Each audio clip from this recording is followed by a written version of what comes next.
नमस्कार, मैं हूं आनंद। आप देख रहे हैं चेतना टुडे। सबसे पहले एक नजर सुर्खियों पर। सड़क हादसे में एडीआरएम की पुत्री की मौत, 11 बाराती घायल। पहली बार माणक चौक ने ली खुली हवा में सांस, सजा महालक्ष्मी जी का दरबार। और अंडर ब्रिज बॉक्स पर बिछाई रेल लाइन, दीवार निर्माण भी शुरू। अब सुर्खियां विस्तार से। रविवार रात मानपुर लेबड़ फोरलेन पर एकल गुना के पास हुए सड़क हादसे में रतलाम रेल मंडल के एडीआरएम संजय अग्रवाल की बेटी सौम्या का निधन हो गया, जिसकी सोमवार को अंत्येष्टि की गई। दुर्घटना में उनकी पत्नी, बच्चे के अतिरिक्त ड्राइवर और पीए भी घायल हुए हैं। मंडल रेल प्रबंधक सुश्री ललिता वेंकटरमन सहित संपूर्ण रेल परिवार ने हादसे पर दुख व्यक्त करते हुए दिवंगत आत्मा की शांति के लिए प्रार्थना की। उज्जैन रोड पर इंगोरिया के समीप तूफान और आयशर में रविवार शाम भिड़ंत होने से 11 बाराती घायल हो गए। ये बारात उज्जैन से रतलाम लौट रही थी। घायलों को संजीवनी एम्बुलेंस से बड़नगर हॉस्पिटल भेजा। यहां से 7 घायलों को रतलाम रेफर कर दिया गया, जबकि शेष को उपचार के बाद छुट्टी दे दी गई। इंगोरिया के समीप हादसे में घायल बाराती रात 10:15 बजे जिला अस्पताल लाए गए। परिजनों के मुताबिक मोमिनपुरा निवासी मोहम्मद शफीक पिता बाबूभाई अंसारी की बारात रविवार सुबह उज्जैन के फाजलपुरा में गई थी। शादी के बाद शाम 5:30 बजे रतलाम रवाना हुए। इंगोरिया से 5 किलोमीटर पहले सामने से आ रहा मिनी ट्रक जीप से टकरा गया। जीप में 11 बाराती थे। कुछ घायलों को प्राथमिक उपचार के बाद छुट्टी दे दी गई। अस्पताल में उपचार के दौरान जावेद अंसारी ने बताया कि भिड़ंत इतनी जोरदार थी कि हमें संभलने का मौका ही नहीं मिला। मैं पीछे वाली सीट पर बैठा था। भिड़ंत में मेरे सिर में चोट लगी, जिसके बाद मैं बेहोश हो गया।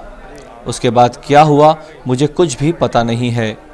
घायल शोहेब ने बताया कि दुर्घटना के समय मैंने देखा कि आयशर वाहन हमारी गाड़ी को ओवरटेक कर रहा था।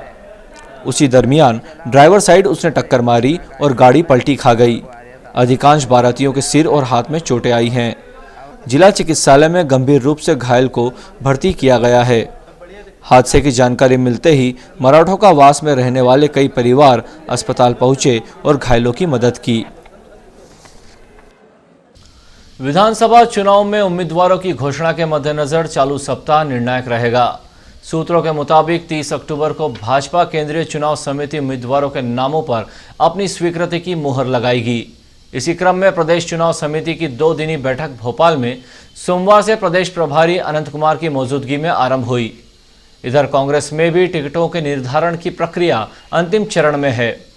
रतलाम शहर विधानसभा सीट पर सर्वाधिक दावेदारी के चलते क्षेत्रीय सांसद कांतिलाल भूरिया को दावेदारों ने अंतिम निर्णय के लिए रविवार को इंदौर में बैठक में अधिकृत किया। धन और ऐश्वर्य की महादेवी महालक्ष्मी जी का दीपावली पर ऐतिहासिक श्रृंगार का काम जारी है। माणक चौक स्थित मंदिर में स्वर्ण, रजत, हीरे तथा नए नोटों के साथ बेशकीमती श्रृंगार देखने लायक होगा।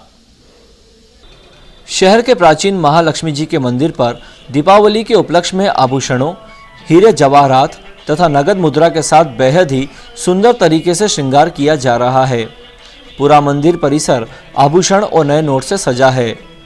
पर्व के मौके पर पिछले कई वर्षों से यहाँ महालक्ष्मी जी का ऐसा महाश्रृंगार होता है। श्रृंगार के लिए क्षेत्रीय व्यवसायियों के साथ साथ रहवासी अपने अपने घरों से आभूषण एवं मुद्राएं लेकर आ रहे हैं, जिनकी मदद से माता जी की प्रतिमा और गर्भगृह के साथ संपूर्ण मंदिर परिसर का बेशकीमती श्रृंगार होता है। एक जानकारी के मुताबिक करोड़ों रुपए लागत के श्रृंगार के बाद जब दीपावली का पर्व पूर्ण हो जाता है तो सभी यह आभूषण एवं मुद्राएं माता जी के आशीर्वाद के रूप में अपने घर ले जाते हैं। श्रद्धालुओं की मान्यता है कि इसी आशीर्वाद से उनके घर सुख समृद्धि एवं लक्ष्मी जी का हमेशा वास बना रहता है। सप्तरंगी रोशनी और बेशकीमती श्रृंगार से मंदिर परिसर जगमगा उठा है। धनतेरस के अवसर पर तड़के पट खोलेंगे। इसके बाद श्रद्धालु मंदिर में पूजा अर्चना करेंगे। जावरा फाटक पर अंडर ब्रिज निर्माण कार्य में भूमिगत बॉक्स पर रेल लाइन बिछा दी गई है, जिससे नवनिर्मित प्लेटफॉर्म क्रमांक 2 से मालगाड़ियों का आवागमन शुरू हो सकेगा। इधर दीवार निर्माण का कार्य भी आरंभ हो गया है। अंडर ब्रिज में वाहनों के आवागमन के लिए बॉक्स रखते हुए निर्माण कार्य को गति दी जा रही है। अब तक यहां 7 बॉक्स रखे जा चुके हैं, जिनके भीतर से वाहनों का आवागमन होगा।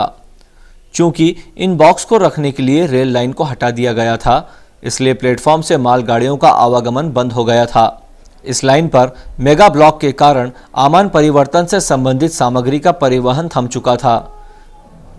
इसी समस्या के मद्देनजर यहां प्लेटफॉर्म क्रमांक 2 से गुजर रही रेल लाइन पर मालगाड़ियों के आवागमन को सुचारू रखने के लिए बॉक्स रखने का कार्य पूरा करते हुए रविवार को यहां रेल लाइन भी बिछा दी गई। जल्द ही इसे मालगाड़ियों के आवागमन के लिए खोल दिया जाएगा। रेल सूत्रों के मुताबिक फिलहाल प्लेटफॉर्म क्रमांक 1 को जोड़ने वाली रेल लाइन का कार्य रोका गया है। चूंकि प्लेटफॉर्म क्रमांक 2 लगभग तैयार हो चुका है, इस स्थिति में यहां से मालगाड़ियों की आवाजाही इसी सप्ताह में आरंभ होने की संभावना है।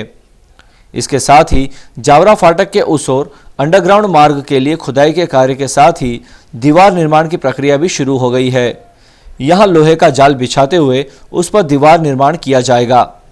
सूत्रों के अनुसार वाहनों के अंडर ब्रिज से आवागमन के लिए दोनों तरफ इसी तरह दीवारों का निर्माण किया जाएगा। हालांकि महू रोड की तरफ खुदाई एवं निर्माण का कार्य अपेक्षाकृत धीमी गति से चल रहा है। ब्यूरो रिपोर्ट, चेतना टुडे। हमेशा दोपहिया वाहनों की पार्किंग और फुटकर दुकानदारों की भीड़ से पटे रहने वाले माणक चौक ने पहली बार खुली हवा में सांस ली। लक्ष्मी जी मंदिर के ठीक सामने पुलिस ने सभी वाहनों को हटाते हुए मार्ग को साफ करवाया। दीपावली पर खरीदारी के लिए सर्वाधिक भीड़ माणक चौक सब्जी मंडी के बाहर रहती है। बाजार में खरीदी करने आने वाले लोग इसी स्थान पर अपने दोपहिया वाहन खड़े कर देते हैं, जिसके कारण यहां से पैदल गुजरना भी बहुत मुश्किल हो जाता है।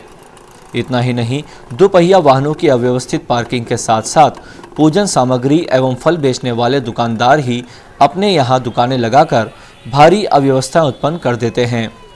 हाल ही में करवा चौथ और उसके पूर्व गणेश चतुर्थी उत्सव के दौरान भी यही स्थिति यहाँ निर्मित हुई थी, लेकिन यातायात पुलिस ने पहली बार व्यवस्था सुधार की दृष्टि से एक बड़ा कदम उठाते हुए यहां अव्यवस्था उत्पन्न करने वाले वाहनों की पार्किंग और फुटकर दुकानदार दोनों को ही सोमवार को हटा दिया, जिससे ये क्षेत्र खुला खुला नजर आ रहा है। यातायात डीएसपी जी.के. दीक्षित ने बताया कि त्योहार पर यही व्यवस्था रहेगी। उन्होंने बताया कि माणक चौक क्षेत्र में दोपहिया वाहनों का प्रवेश पूर्णतः प्रतिबंधित करते हुए पार्किंग स्थल भी नियत कर दिए गए हैं। नागरिक व्यवस्था में सहयोग करें। ब्यूरो रिपोर्ट, चेतना टुडे। अशोकनगर स्थित मदरसा से घर के लिए भागे 3 बच्चों को नागदा स्टेशन पर रेलवे पुलिस ने सुरक्षित उतार लिया। इन बच्चों को लेकर तरह तरह की बातें सामने आने पर मदरसा प्रबंधन ने इसका खंडन किया है। अशोकनगर में संचालित मदरसा में भोपाल के पास से 3 बच्चे पिछले सप्ताह ही अध्ययन के लिए आए थे। तीनों ही बच्चों को अपने घर की याद आ रही थी। इस पर उन्होंने अपने अध्यापक को बताया था। बच्चों के परिजनों को सूचना दे दी गई थी, लेकिन इसी बीच वे गत दिवस बिना बताए मदरसा से निकल पड़े। अध्यापक अबरार ने बताया कि सुबह जब 5 बजे बच्चे नहीं पाए गए थे, हमने उन्हें तलाशना शुरू किया। रतलाम रेलवे स्टेशन के चारों प्लेटफॉर्मों पर उन्हें ढूंढा गया, लेकिन वे कहीं नहीं मिले। हमने परिजनों को भी जानकारी दी। इसी बीच पता चला कि उन्हें नागदा स्टेशन पर रेलवे पुलिस ने सुरक्षित उतार लिया है। बच्चों द्वारा घर की याद आने की बात कही गई थी। हमने उनके माता पिता को बुलवाया भी था, लेकिन इसके पहले ही उन्होंने ये कदम उठा लिया। अबरार ने बच्चों को लेकर चल रही गलतफहमियों का भी खंडन किया। अंत में एक नजर फिर से सुर्खियों पर।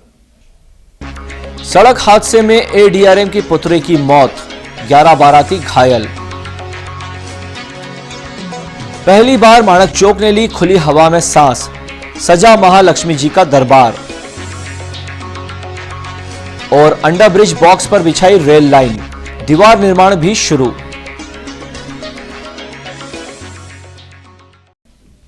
चेतना टुडे में आज बस इतना ही। हम फिर मिलेंगे कुछ और नई सुर्खियों के साथ। तब तक के लिए नमस्कार।